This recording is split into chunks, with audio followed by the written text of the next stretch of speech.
എടാ മില്ലുകാരൻ പ്രശ്നക്കാരനാണ്. അപ്പൊ ആ എതിരായിട്ടുള്ള ആൾക്കാർ അന്ന് തൊട്ട് എന്നെ കൊല്ലുക. അങ്ങനെ തോറ്റ് ഇനി ഗ്യാപ്പില്ല തോക്കാൻ. എന്റെ സഹപാഠികളൊക്കെ മില്ലെന്ന് വിളിക്കും. നമ്മളിപ്പോ ഒരു നാടുണ്ട്, ആ നാട്ടിലെ എല്ലാവരും നല്ലവരും അബദ്ധത്തിൽ വന്ന് പെട്ടുപോയത്. അബദ്ധത്തിൽ വന്നു പറഞ്ഞാല് ഓൾ ഇന്ത്യ ട്രിപ്പ് 10 പേരിലുണ്ട്, 10 പേരിലും 10 സ്വഭാവമുള്ളവരുണ്ട്. നമസ്കാരം, നാട്ടിലെ ടി വിയിലേക്ക് സ്വാഗതം. മില്ലുകാരനെ കാണാൻ പോവുകയാണ്. നമ്മളിപ്പോൾ നിൽക്കുന്നത് പെരുന്നാട് ബഥനിമലയുടെ മുകളിലാണ്. ഇവിടെ നിന്ന് പോകുന്നത് നേരെ ചിറ്റാറിലേക്കാണ്. അവിടെയാണ് മില്ലുകാരൻ്റെ വീട്.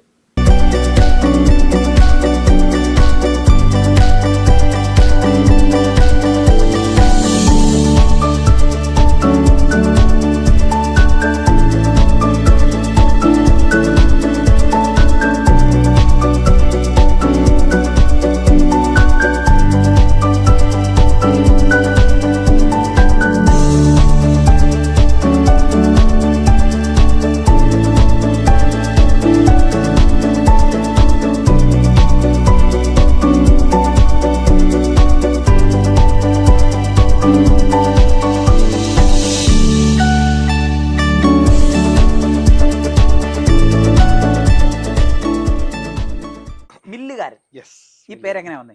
അതായത് വർഷങ്ങൾ എന്റെ അപ്പന്റെ കാലം തൊട്ടേ മില്ലുണ്ട്. അപ്പൊ മില്ല് ചെറുപ്രായം തൊട്ടേ എന്റെ കൂട്ടുകാരും എന്റെ സഹപാഠികളൊക്കെ മില്ലെന്ന് വിളിക്കും. അതിൽ എസ്പെഷ്യലി വിളിക്കാൻ മെയിൻ ആയിട്ടുള്ള 2-3 ടീമുണ്ട്. നമ്മുടെ പുത്തമ്പുരയിലെ നമ്മുടെ ജോമോന്, അതുപോലെ തന്നെ നമ്മുടെ ബെൻസൺ. അവർ രണ്ടുപേരും 3-4 പേരാണ് എന്നെ ഇങ്ങനെ വിളിച്ചു തുടങ്ങിയത്. മില്ലെന്ന്. വട്ടപ്പേരിന്റെ സ്വന്തം സ്ഥാപനമുണ്ട്. അപ്പോൾ നമ്മുടെ ആ ഒരു ഐഡന്റിറ്റി അപ്പോൾ ശരിക്കും പറഞ്ഞാൽ ഒന്ന് എന്താ പറയാ, പിടിന്ന് ഐഡന്റിഫൈ ചെയ്യാം. എന്റെ പേര് ബിബിൻ എന്നാണ് ഒറിജിനൽ പേര്. അപ്പോ പല ബിബിനും ഒരുപാട് അറിയത്തില്ല. അപ്പൊ ആ ഒരു ബിബിൻ എന്നുള്ള പേര് ഒരുപാട് ഫ്രണ്ട്സിനുണ്ട്. അപ്പൊ എനിക്ക് എന്നെ ഐഡന്റിഫൈ ചെയ്യാൻ എനിക്ക് ഒരു മാർഗ്ഗമേ ഉള്ളൂ. അത് വെച്ച് മില്ലെന്ന് വെച്ചാൽ പിന്നെ നമുക്കൊരു വലിയൊരു ആക്സിഡന്റ് ഒക്കെ ഉണ്ടായിരുന്നു. ആക്സിഡന്റ് ഉണ്ടായതിനു ശേഷം, അതായത് 2019 ആക്സിഡന്റ് ഉണ്ടാകാൻ ചില കാരണങ്ങളുണ്ട്. അതും ഇവിടുത്തെ നമ്മളിപ്പോ ഒരു നാടുണ്ട്, ആ നാട്ടിലെ എല്ലാവരും നല്ലവരെന്ന് പറയാനൊക്കത്തില്ലോ. എല്ലാവരും ശരിയാണ്. അപ്പൊ 10 പേരിലുണ്ട്, 10 പേരിലും 10 സ്വഭാവമുള്ളവരുണ്ട്. അതിലെ ചിലപ്പോ 2 പേര് നമുക്ക് എതിരായിരിക്കും. അപ്പൊ ആ എതിരായിട്ടുള്ള ആൾക്കാർ അന്ന് തൊട്ട് എന്നെ കൊല്ലുക. +2 പഠിക്കുന്ന സമയം തൊട്ട്. മില്ലുകാരൻ ഭയങ്കര കുഴപ്പമാണെന്ന് പറഞ്ഞത്. അങ്ങനല്ല പറഞ്ഞു, മില്ലുകാരൻ പ്രശ്നക്കാരനാണ്. പ്രധാന കുഴപ്പം ഫോറസ്റ്റുകാരാണ്. ഫോറസ്റ്റുകാർ അങ്ങനല്ല, എനിക്ക് ഫോറസ്റ്റുകാരായിട്ട് യാതൊരു വിഷയങ്ങളില്ല. കാരണം അത് ഞാൻ പറയാലോ, എന്റെ ഓൾ ഇന്ത്യ ട്രിപ്പ് സമയത്ത് ഞാൻ എന്റെ കൂട്ടുകാരുടെ മുന്നിൽ നിന്ന് കാണിക്കണം, എന്റെ വീട്ടുകാരുടെ മുന്നിൽ നിന്ന് കാണിക്കണം എന്നുള്ള ഒരൊറ്റ ബേസിലാണ് ഞാൻ ഓൾ ഇന്ത്യ ട്രിപ്പ് ചെയ്യുന്നത്. വാശിപ്പുറത്തുള്ള എന്റെ ഒരു എനിക്കിനിയും വേറെ ഒന്നുമില്ല, എനിക്ക് ഇവരുടെ മുന്നിൽ നിൽക്കണം. അതെ. അപ്പൊ അങ്ങനെ ഞാൻ നാട്ടിൽ വന്നിറങ്ങിയപ്പോ നമ്മുടെ ബഷീറൻ മറക്കത്തില്ല, ഇദ്ദേഹവും പുള്ളിക്കാരൻ ഇടയ്ക്കിടയ്ക്ക് എന്നെ ഓരോ കാര്യത്തിന് വിളിക്കും. പിന്നെ അങ്ങനെ ഇവിടുത്തെ പൊതു വിഷയങ്ങളെല്ലാം വിളിക്കാൻ തുടങ്ങി. പാർട്ടിക്കാര് കോൺഗ്രസിനോ കമ്മ്യൂണിസ്റ്റോ BJP ഒന്നുമില്ല, അങ്ങനെ എല്ലാവരും എന്നെ വിളിക്കും. എനിക്ക് ഇടപെട്ട് തുടങ്ങി. വേറൊരു ലൈനായിരുന്നു. വേറെ ലൈൻ എന്ന് പറഞ്ഞാൽ എന്റെ വേദനകള് കാര്യങ്ങളൊക്കെ കളം മാറ്റി കഴിഞ്ഞാൽ സാഹചര്യം ഞാൻ കളം മാറ്റി പിടിച്ച് അങ്ങനെ ഞാൻ വന്നു പെട്ടതാണ്. എനിക്കൊരു ഐഡിയ ഉണ്ടോ, ഇങ്ങനെ സംഭവങ്ങളുണ്ടോ ഒന്നും എനിക്കൊരു കാരണം അബദ്ധത്തിൽ വന്ന് പെട്ടുപോയത്. അബദ്ധത്തിൽ വന്നു പറഞ്ഞാല് ഓൾ ഇന്ത്യ ട്രിപ്പ് സമയത്ത് നമ്മൾ എന്താ ചെയ്യുന്നത്, വഴി വരുന്ന ആക്സിഡന്റുകൾ, വഴി നടക്കുന്ന ഇഷ്യൂസുകൾ, ഗ്രാമങ്ങളിലെ ഇഷ്യൂസ്, ഇതൊക്കെയല്ലേ പറയുന്നത്. അപ്പൊ എന്തുകൊണ്ട് നമ്മുടെ സ്വന്തം നാട്ടിലെ ഇഷ്യൂസ് ചെയ്തുകൂടാ? ഞാൻ അങ്ങ് ഏറ്റെടുത്തു. അത് ഫേസ്ബുക്കിൽ അങ്ങ് സ്റ്റാർട്ട് ചെയ്തു. യൂട്യൂബിൽ വലിയൊരു ഗ്രൂപ്പ് വന്നിട്ട് എന്നെ റിപ്പോർട്ടൊക്കെ അടിച്ച് നശിപ്പിച്ച് കളഞ്ഞു. കാരണം എന്റെ പേരില്ലായ്മ ചെയ്ത് കുറെ ഒരു 5 ഡ്രൈവർമാരൊക്കെ വന്നിട്ട് ഇല്ലാത്ത കഥകളൊക്കെ പറഞ്ഞു. അവര് ആവശ്യമില്ലാത്ത കഥകളൊക്കെ പറഞ്ഞ് ഭയങ്കര വിഷയമായിരുന്നു. അപ്പൊ ഞാൻ ഒരുപാട് തവണ തോൽവി ഏറ്റുവാങ്ങിച്ച വ്യക്തിയാണ്. അപ്പോൾ +2 കാലഘട്ടങ്ങളിൽ അതായത് ഒരു യുവജനം, അതായത് ഒരു യുവാവിന്റെ ഒരു വളർച്ചയുടെ ആ ഒരു ഗ്രോയിങ് പീരീഡിലാണ് ഇതുപോലെ ഇങ്ങനെ എന്നെ തട്ടിക്കളയും എന്നൊക്കെ പറഞ്ഞ് പല രീതിയിലുള്ള, അത് മില്ല് റിലേറ്റഡ് ആണ്. അന്നുകൊണ്ട് മില്ലിന്റെ കാര്യങ്ങൾ പഠിക്കണം എന്നുള്ളൊരു വലിയൊരു ആഗ്രഹം ഉണ്ടായിരുന്നു. അങ്ങനെ ഞാൻ ഇവിടുന്ന് ഞാൻ റാന്നിയുടെ ഭാഗത്തോട്ട് തടിയുടെ കുറച്ച് കളം മാറ്റിയിട്ട് അവിടുന്ന് തടിയുമായിട്ട് പെരുമ്പാവൂർ പോകുന്ന വഴിക്കാണ് ഇതുപോലെ എനിക്കൊരു ആക്സിഡന്റ് ഉണ്ടാകുന്നത്. ഞങ്ങളുടെ അങ്ങനെ കാല് ഒരു 100 ml കുറവാണ്. അതും ഫ്ലോപ്പ്. ആ ആക്സിഡന്റ് അതിന്റെ ഭാഗം ട്രീറ്റ്മെന്റും ഫ്ലോപ്പാണ്. അതിൽ 100 ml, അതിലും വലിയൊരു ഒരു തോൽവി ഏറ്റുവാങ്ങി. പിന്നെ ഫാമിലി ജീവിതത്തിലും കുടുംബത്തിലും അതുപോലെ വലിയൊരു ഈ ആക്സിഡന്റ് റിലേറ്റ് ചെയ്തിട്ട് അങ്ങനെ രണ്ടും കൽപ്പിച്ച് വീട്ടിൽ നിന്ന് ഇറങ്ങി പോകുന്ന പോക്കാണ് ഈ മില്ലുകാരൻ എന്നുള്ളൊരു ആവിഷ്കാരം. കുറേ അധികം വെല്ലുവിളികള് ഈ മുൻപ് ഇതിന് തൊട്ട് മുമ്പായിട്ട് നമുക്ക് നേരിടേണ്ടി വന്നിട്ടുണ്ട് അല്ലേ? കുറേ അധികം ഈ ജീവിതത്തിൽ കുറേ അധികം വെല്ലുവിളികൾ അങ്ങനെ വളരെയധികം പ്രശ്നങ്ങളൊക്കെ അതിജീവിച്ചാണ് മില്ലുകാരൻ ഇപ്പോഴത്തെ മില്ലുകാരനായത്. ആണോ പറയാനായിട്ടെന്ന് പറഞ്ഞാൽ എൻ്റെ അതിന്റെ തുടക്കം ഞാൻ പറഞ്ഞില്ല, ഈ +2 മുതൽ ഇങ്ങനെ അന്ന് തൊട്ട് ഞാൻ പലയിടത്തും പല മില്ലുകളിൽ കയറി ഇറങ്ങാറുണ്ട്, പലരുമായിട്ട് ചോദിക്കാറുണ്ട് എനിക്കിത് പറഞ്ഞു തരാമോ.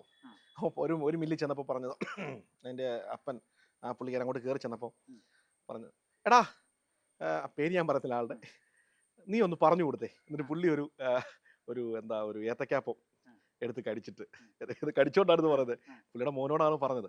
അപ്പോൾ അവർക്കൊരു കളിയാക്ക് പോലെ ഒരു ഫീലും. ഞാനൊന്നും മിണ്ടിയില്ല, ഞാൻ അവിടെ ഒന്ന് കറങ്ങിയിട്ട് ചെറിയ ഞാൻ പുറത്തിറങ്ങി. അങ്ങനെ തോറ്റ് ഇനി ഗ്യാപ്പില്ല തോക്കാൻ. ഇനി ഞാൻ തോറ്റു കൊടുക്കാൻ എനിക്ക് സൗകര്യമില്ല. ഇനി അങ്ങോട്ട് ജയത്തിന്റെ കളികളെ മാത്രമേ ഉള്ളൂ. ഈ ഒരു ട്രാവലൊക്കെ നടത്തിയിരുന്നു. ട്രാവൽ നടത്തി. അതിനും മുന്നേ, അതായത് ഏറ്റവും കൂടുതൽ ഇത് പവർ വന്നത്, പവർ എന്ന് പറഞ്ഞാൽ ഇതിലേക്ക് ഞാൻ കൂടുതലും കോൺസെൻട്രേറ്റ് ചെയ്യാൻ ഉള്ള ഒരു മെയിൻ കാരണം എന്ന് പറഞ്ഞാൽ എന്റെ ആക്സിഡന്റ് തന്നെയാണ്. മില്ല ഞാൻ ഈ തടി കൊണ്ട് പോകുന്ന സമയത്തുണ്ട് ബിസിനസ് ആശിച്ചാണ് ഒരു മാസം വേഷം മാറി നടന്ന് ലോറി കയറി. അത് ആ ഡ്രൈവറിനോട് പോലും ഞാൻ പറഞ്ഞില്ല. വരുന്ന വഴിക്ക് ഞാൻ ഇങ്ങനെ വഴി വെച്ചൊരു ലോറിക്കാരനോട് ഞാൻ, ചേട്ടാ ഈ ഡ്രൈവറിനോട് ഞാൻ ചോദിച്ചു, ചേട്ടാ ഈ തടി എങ്ങോട്ടാ കൊണ്ടുവന്നത്? അത് മുതലാളിക്ക് അറിയത്തുള്ളൂ.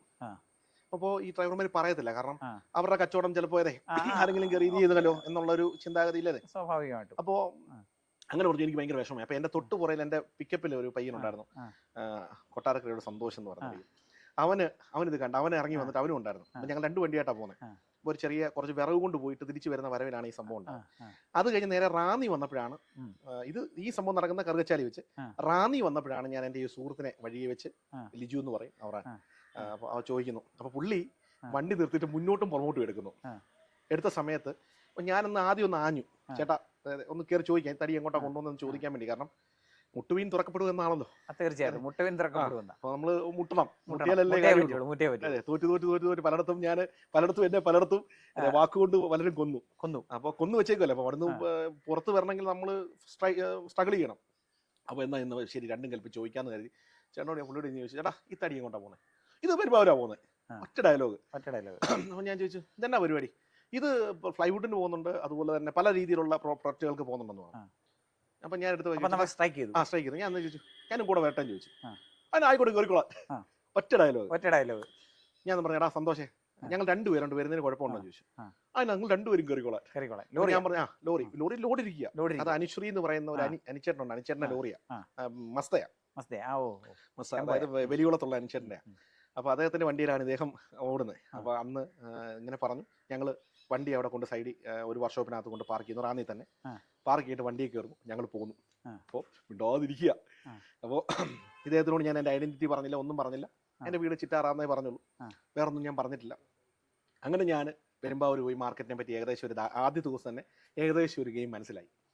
ഈ തടി കൊണ്ടുവന്നത് അതിന്റെ ഒരു വിൽപ്പനയാണ്. കാരണം ഒരു ദിവസം ഒന്നല്ല 1000 ലോഡിൽ കൂടുതൽ തടിയാണ് ഒരു ദിവസം പെരുമ്പാവൂർ മാർക്കറ്റിൽ ചെല്ലുന്നത്. കോടിക്കണക്കിന് രൂപയുടെ ബിസിനസ് ആണ് അവിടെ നടക്കുന്നത്.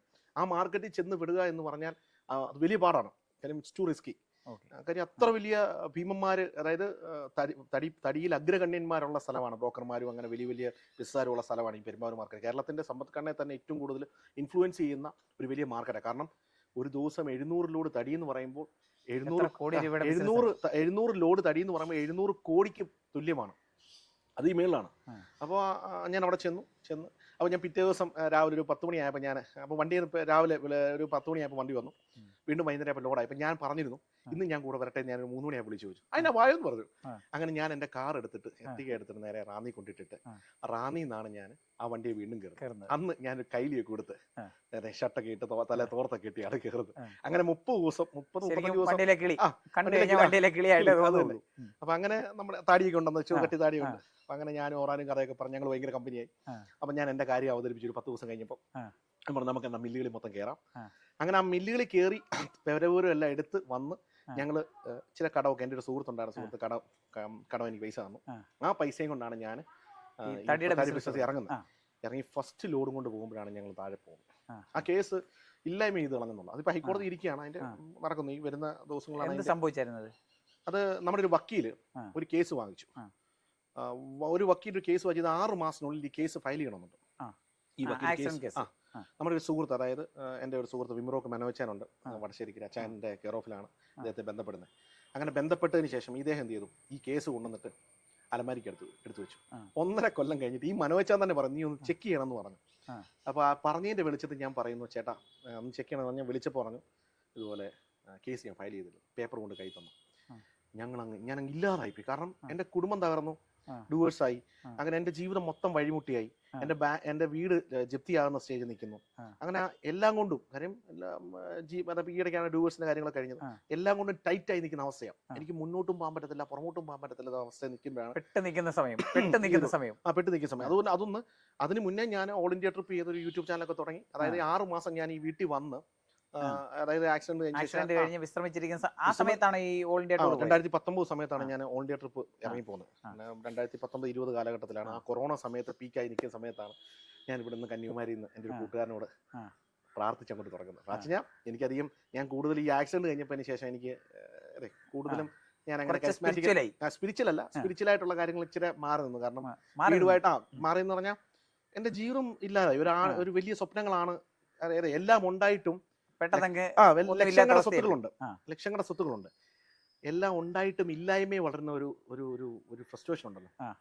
തീർച്ചയായിട്ടും ഫാമിലിയിൽ വിഷയങ്ങൾ അങ്ങനെ എൻ്റെ, അതായത് ഞാൻ 6 മാസം ഞാൻ എൻ്റെ വടിയിലായി. അപ്പൊ എൻ്റെ കൂട്ടുകാരുടെ മുന്നിൽ, എൻ്റെ ഫ്രണ്ട്സിന്റെ മുന്നിൽ, എൻ്റെ വീട്ടുകാരുടെ മുന്നിൽ, എല്ലാവരുടെ മുന്നിൽ ഞാനങ്ങ് ഇല്ലാതായി. സീറോ എന്ന് പറഞ്ഞാൽ ഞാൻ ഏറ്റവും വലിയ സീറോ എന്നൊക്കെ പറഞ്ഞാൽ അതിന് ഭയങ്കര ഭാരമുണ്ട്. സീറോയ്ക്ക് പറയാൻ പറയും, പക്ഷെ അന്നേരം ഉണ്ടാകുന്ന ഒരു ഫീൽ ഉണ്ടല്ലോ. അങ്ങനെ ഞാൻ ഇവിടുന്ന് ഇറങ്ങിപ്പോയി.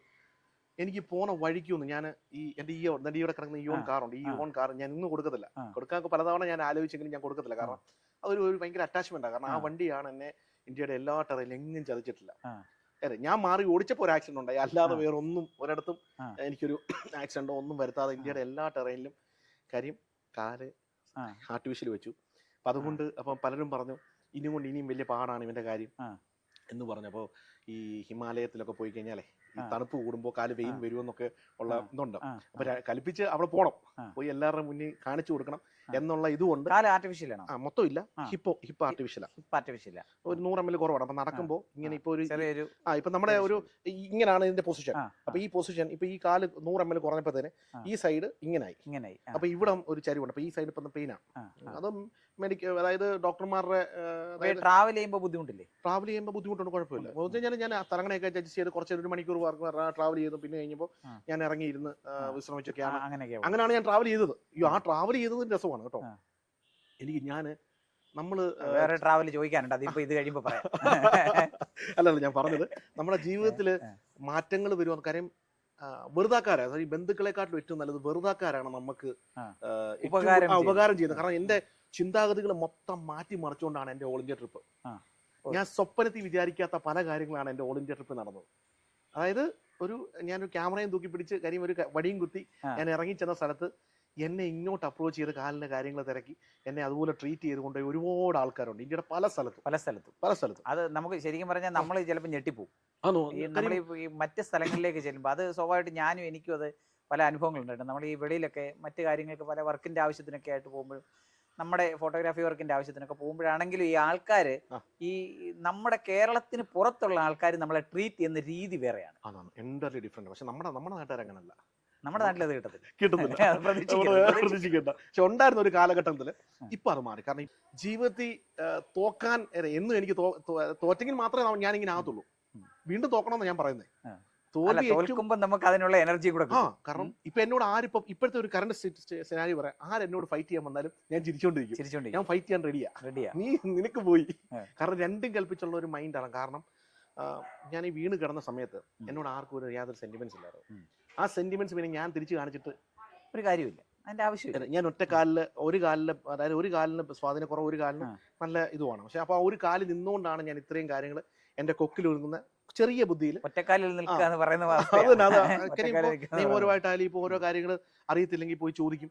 അതെ, അത് നമ്മുടെ ഒരു ഏറ്റവും വലിയൊരു അറിവില്ലായ്മയാണ്. കാരണം എന്ന് പറഞ്ഞാല് നമ്മുടെ നാട്ടില് അറിയത്തില്ല എന്ന് പറഞ്ഞ് പേടിച്ചിരിക്കുന്ന ഒരു കൂട്ടം ആൾക്കാരുണ്ട്. ഒരുപാട് യുവജനം, ഒരുപാട് പേരുണ്ട്. ഇത് ഗവൺമെന്റ് പറഞ്ഞ എന്തോന്നറിയോ, അറിയത്തില്ലെങ്കിൽ നിങ്ങൾക്ക് ആ ഓഫീസറിനോട് ചോദിച്ചു, ഒരു വിവരാവകാശം വെക്കാൻ അറിയത്തില്ലെങ്കിൽ നിങ്ങൾ ആ ഓഫീസിൽ ചെന്ന് ചോദിച്ചു കഴിഞ്ഞാൽ ഓഫീസർ പറഞ്ഞു തരണം എന്നുള്ള നിയമമുണ്ട്. അത് നമ്മുടെ ആൾക്കാർക്ക് അറിവില്ലായ്മ കാരണം നമ്മൾ ചോദിക്കുന്നില്ല, പേടിച്ചിരിക്കുക, ഭയമാണ്. അപ്പൊ തോക്കാൻ റെഡിയായാൽ എന്നോട് പോലും. ട്രാവൽ തുടങ്ങി എവിടുന്നായിരുന്നു? ട്രാവൽ തുടങ്ങിയ കന്യാകുമാരി 2 തവണ ഞാൻ ട്രാവൽ ചെയ്തു. നമ്മുടെ ട്രാവലിസ്റ്റ്, അതായത് അത് ശരിക്കും പറഞ്ഞാൽ ആ പുള്ളി ഒന്ന് ഹെൽപ്പ് ചെയ്യാൻ വേണ്ടി കൂടിയുള്ള ഒരു, കാരണം പുള്ളി ഹെൽപ്പ് ചെയ്യുന്ന എനിക്കൊരു ആഗ്രഹം, കാരണം ഈ ബുൾജെറ്റിന്റെ കൂടെ ഒരു ക്യാരവാനിൽ യാത്ര ചെയ്ത സമയത്ത് എനിക്കൊരു ആഗ്രഹം ഒരു ട്രാവലിൽ നിന്ന് വണ്ടിയിലൊന്ന് യാത്ര ചെയ്യണം. അങ്ങനെ ആ വണ്ടിയിൽ 9 മാസം ട്രാവൽ ചെയ്തു. 9 ദിവസം താമസിച്ച്, സാധാരണ ആൾക്കാരൊക്കെ കഴിഞ്ഞാൽ റൂം എടുത്ത് കിടക്കും, പക്ഷെ നമ്മളിത് ആ വണ്ടിയെ തന്നെ താമസിച്ച് ആ വണ്ടിയെ തന്നെ കുക്ക് ചെയ്ത്, ആ വണ്ടിയിൽ വന്ന ഒരു ഫീൽ എന്ന് പറഞ്ഞാൽ ഈ നമ്മളെ ഒരു ഫാക്റ്റ് ആണ് ഞാൻ പറയാൻ പോകുന്നത്.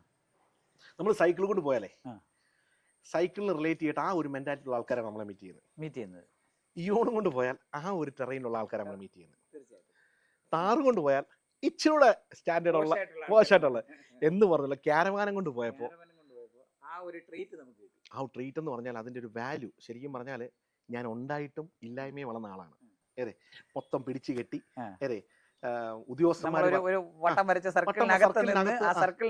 അങ്ങനെ ഒരു ലൈഫായിരുന്നു എന്റെ. അപ്പൊ അതുകൊണ്ട് ഇതിനെ പറ്റിയുള്ളൊരു, കാരണം ഇപ്പൊ തന്നെ ഒരു വലിയ എക്സാമ്പിൾ എന്ന് പറഞ്ഞാൽ നമ്മുടെ എന്താ പറയാ, ഒരു വലിയ ഫംഗ്ഷൻ നടക്കുവാണെങ്കിൽ നമ്മളെ മാറ്റി നിർത്തുന്ന ഒരു അവസ്ഥ ഉണ്ടാവുമല്ലോ.